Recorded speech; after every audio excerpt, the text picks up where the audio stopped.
اللهم صل على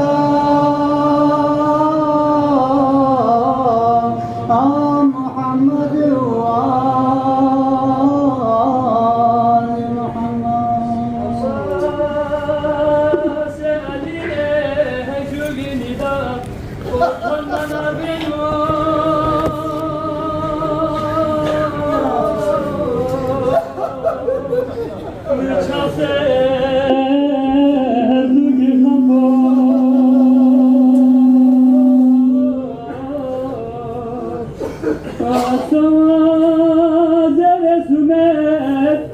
نبي أرشنا كرسيه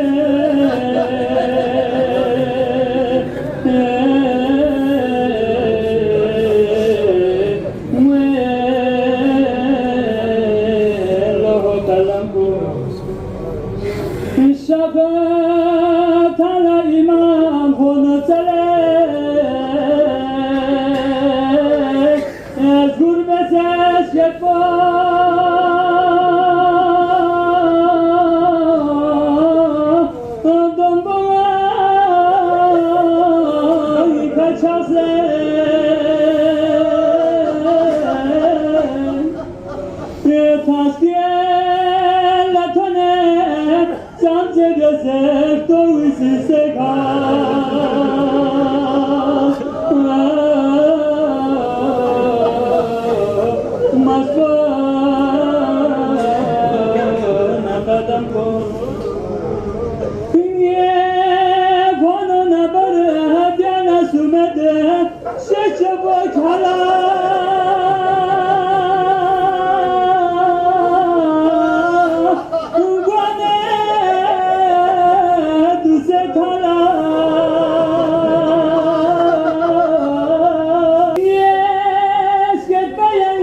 سکینہ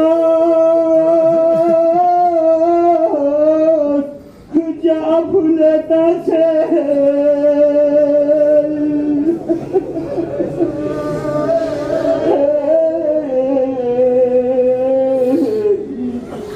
یہ بات لگا جیسے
الحمد لله الذي هدانا لهذا وما كنا لنهتدي لولا أن هدانا الله لقد جاءت رسل ربنا بالحق والصلاة والسلام على سيد اسم الله في الوجود سر الله في كل موجود نقطة دائرة الوجود صاحب اللواء الحمد والمقام المحمود الفاتح لما خلق والخاتم لما سبق المعلن الحق بالحق بالقاسم محمد المعصومين المنتجبين المنتخبين الذين أذهب الله عنهم الرجس وطهرهم تطهيرا صل على محمد لعنة الله على أعدائهم وغاصب حقوقهم ومنكري فضائلهم وقتلتهم أجمعين أما بعد فقد قال سبحانه تعالى في كتابه المحكم وخطابه المتقن أعوذ بالله من الشيطان الرجيم بسم الله الرحمن الرحيم إنما يريد الله ليذهب عنكم الرجس أهل البيت ويطهركم تطهيرا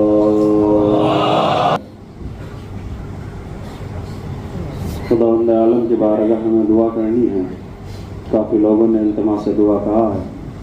ایک مومن کے بیٹے کا انٹرویو ہے, اس نے اپنے بیٹے کی کامیابی کے لیے, ایک بیٹے نے اپنی ماں کی شفایابی کے لیے, ایک بیٹے نے اس کے ماں کی برسی ہے, اس نے بھی اپنی ماں کے لیے مغفرت اور دعا کی درخواست کی ہے. جتنے بھی ہیں بہرحال دعا سے کوئی انسان بچا ہوا نہیں ہے.